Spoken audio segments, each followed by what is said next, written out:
Thunder eliminates Timberwolves. The second time in history to reach the finals and so on. In the 1970s, the predecessor of Thunder, Supersonic. Didn't you win the championship? 1990 South. Didn't they lose to Jordan in the finals? Why did you make it to the finals more than twice?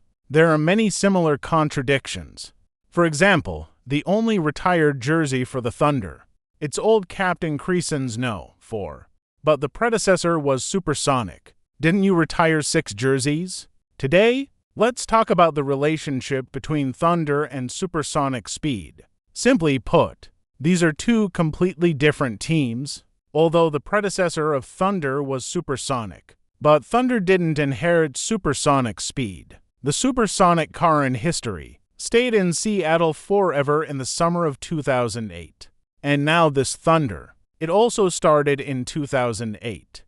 Seattle's Supersonic 1966 fleet 1967 joined NBA.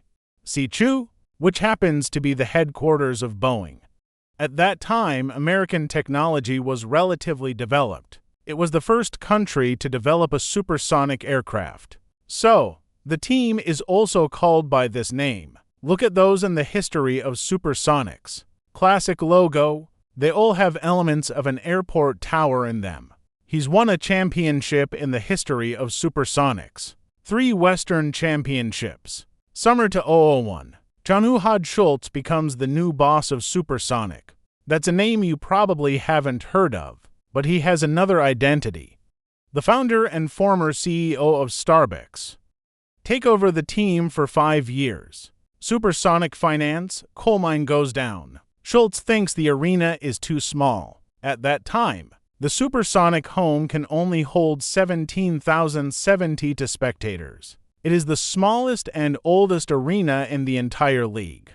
Schultz hopes the government can sponsor $100 million renovation of the arena. The two sides did not reach an agreement. In the end, Schultz had to sell the team. This guy's name is Clay Bennett.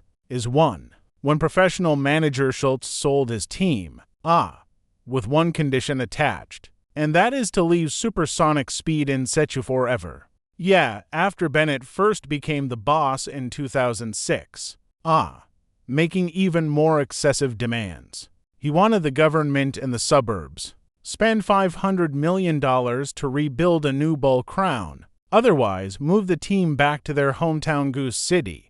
The local government won't even $200 million, not to mention $500 million.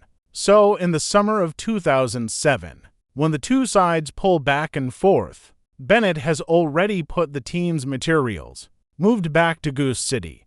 But in this way, Bennett broke the contract, the terms of staying in Seattle forever. Boss Jong said that take Bennett directly to court. In the end, it was torn around in vain and there was no result. Boss Kim Bennett is a ruthless man. He directly transfers all the team's honors. All history and culture remain in Seattle. It's like going to Oklahoma by yourself. Build a new team.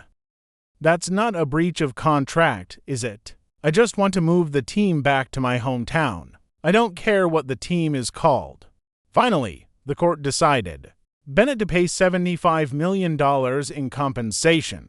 Do not use all colors of the Sonics team. Logo good as? Do not take away all the trophies of the Sonics team. Retired jersey, souvenirs, these things are preserved in the museum in Sichu.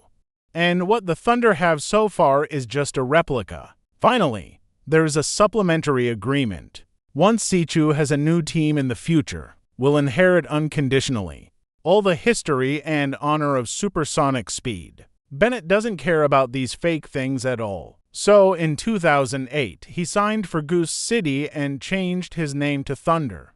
The team never promoted the honor of its predecessor, the Supersonic, their own declared history. It started in 2008. So, we've only made it to the finals twice.